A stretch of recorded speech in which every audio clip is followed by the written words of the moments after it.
হজের প্রথম যে ভুল আমাদের অনেকে করে থাকি সেটা হলো এহরাম সংক্রান্ত। আমরা জানি যে এহরাম এটা হলো নিয়ত। আপনি এহরাম পরে যদি নিয়ত করে ফেলেন তাহলে এহরাম হয়ে যায়।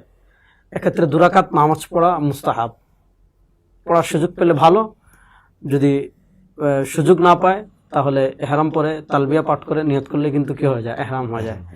আমাদের দেশে হাজিদের যে প্রথম যে ভুলটা অনেকে করে সেটা হলো 2 রাকাত নামাজ পড়ার জন্য অপেক্ষা করতে থাকে এবং এটাকে আবশ্যক মনে করে। এখন 2 রাকাত নামাজ পড়তে পারছে না, এয়ারপোর্টে পড়তে পারে নাই, ভাবছে বিমানে পড়বো, বিমানে উজু করতে পারে নাই, নানা কারণে দেখা যাচ্ছে সে মিকাত কি হয়ে যায়, ক্রস করে ফেলে। 2 রাকাত নামাজ না পড়তে পেরে সে এহরাম তার কি করে ফেলে, বিলম্বিত করে ফেলে। ইসলামী শরিয়ায় কিন্তু কিনা এমন কোনো মাসালা নাই। নামাজ পড়া মুস্তাহাব, যদি আপনি সুযোগ পান নামাজ পড়ে এহরাম করবেন। আর যদি নামাজ পড়ার সুযোগ না থাকে তাহলে আপনি এহরাম পড়ে তালবিয়া পাঠ করে নিয়ত করলে কিন্তু কি হয়ে যাচ্ছে, এহরাম হয়ে যাচ্ছে। আরেকটা বিষয় যেটা ঘটে এহরাম নিয়ে, সেটা হচ্ছে যে কাপড় যেটা এটা পরিধান করাটাই কিন্তু এহরাম না। এহরাম না, হ্যাঁ।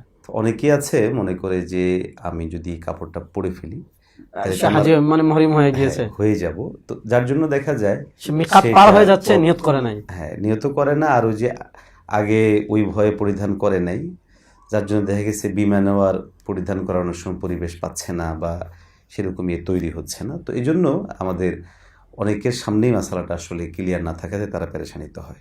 আমরা বলি যে এহরাম কাপড় পরিধানের পাশাপাশি নিয়ত করা, নিয়তটা পাওয়া গেলেই পরে এহরাম হয়ে যাবে।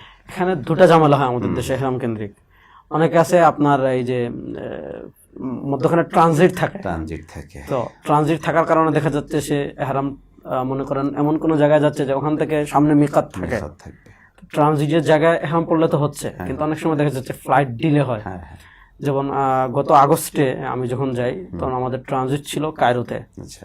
তো ঢাকা থেকে ফ্লাইট ডিলে হয়েছে, কায়রোতে নামার পর মানে 1 সেকেন্ডও কাউকে দাঁড়াইতে দেয় নাই, কোথাও না উজু করতে দিছে, না এহরাম করতে দিছে, কিছুই করতে দেয়নি। অর্থাৎ ফ্লাইট থেকে নামাইছে, পুলিশ আবার ফ্লাইটে তুলে দিয়েছে। আমরা তো ঢাকা থেকে এহরাম করে গিয়েছি, আমরা বুঝছি যে ফ্লাইট ডিলে হতে পারে, কিন্তু অনেক মানুষ করে নাই।